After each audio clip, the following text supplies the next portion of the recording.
for myself. Without him, none of this would be possible today. His name is Dex Kutsa, international strategist for the Global March since its inception. What a great turnout. This is one of 136 cities globally.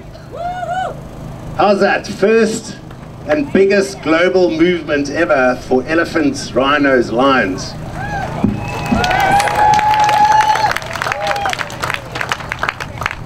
I think it's important for everybody to know that this global march that's been taken about 6 months of planning through a whole group of conservationists stretching from San Francisco to London to Durban to Cape Town, Johannesburg, Soweto, all over. It's taken a lot of preparation, but as opposed to simply marching and hoping that there's going to be media involved, we did a different strategy. And what we did is we drafted a memorandum of demand to the Gang of 19, which is the countries like China and Vietnam and Mozambique and Angola and Laos and the Philippines, Malaysia, Nigeria, all these countries which are the cause of the wildlife trafficking that's taking place. So what we've got to look at here with the memorandum of demand, it was delivered to the embassies by 136 cities. How's that? And our demands are on our website. We're asking governments of the world to have political will to stop the wildlife trafficking, to take. So we're trying to get the governments around the world to show political will to make the changes in their laws and to stop the corruption that's taking place from Zanzibar to Mombasa to Maputo to Johannesburg to the countries in Asian cities all over. We are losing 100,000 elephants every 3 years at the moment. Think about that. Scientific reports came out. In the last 3 years, we've lost 100,000 elephants to poaching in Africa. That's 4 an hour. So since we've been here, 8 elephants have died. There's only 400,000 or less left in Africa. People don't realize that. There's about 26,000 rhinos left around the world, and we're losing 3 a day. And there's only about 22,000 lions left in the wild. And we are also here to campaign against canned lion hunting.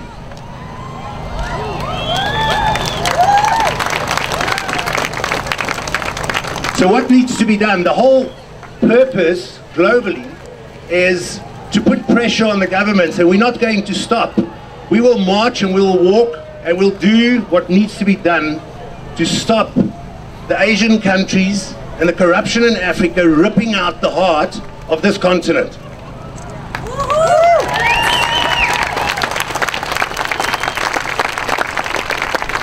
Every day we see about the rhinos being poached, and a lot of us here are getting conservation fatigue.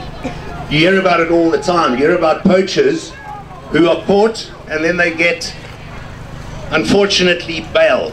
So we've proposed to the government, we've drafted a proper legislative document of 7 pages by the experts to change the laws in South Africa to make sure that convicted poachers get a minimum of 10 years, that they refund the rhino owner the value, and if public servants are involved, whether it's police or rangers or politicians, that they get heavier sentences, and that no bail is given for those that are arrested with proper proof.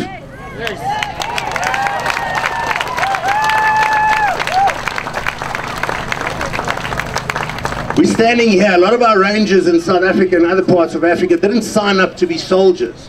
They signed up to be environmentalists, to be conservationists, and they've had to turn into becoming soldiers. That's what we're going to stop. This government has not changed the laws in 7 years. Why? A week ago, Chumlong Lengtontai from Thailand, on his 3rd appeal, had his sentence from 40 years reduced to 13. And the judges gave him 6 months per rhino. Unless the laws change, the judges in the magistrates' courts and the Supreme Courts can't override decisions of the appellate division in Bloemfontein. That is our big problem. The laws have to change. The Department of Environmental Affairs, the President, the Vice President, the opposition parties, the Constitutional Court, the Minister of Justice, as well as the Chief Justice have all received our documents. They cannot deny. It's been delivered by 136 cities to every single South African embassy in those cities, as well as here.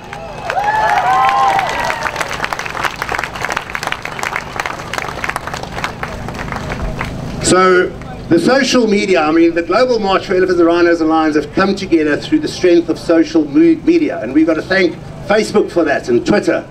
And we urge all of you to carry on with our social media strategy. That's the only way. The Arab Spring took place because of social media.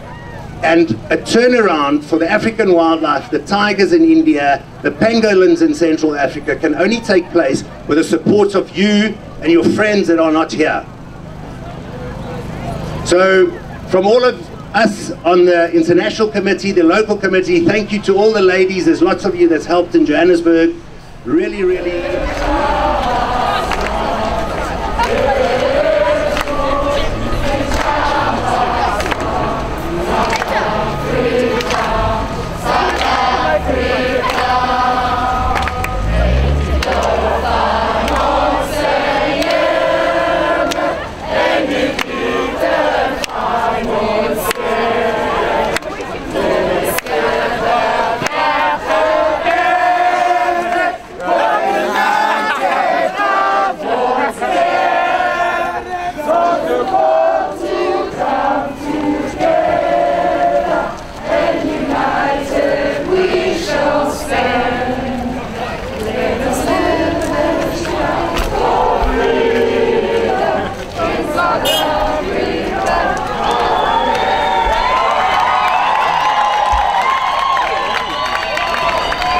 No bail for poachers! No bail for poachers! No bail for poachers! No bail for poachers! No bail for poachers!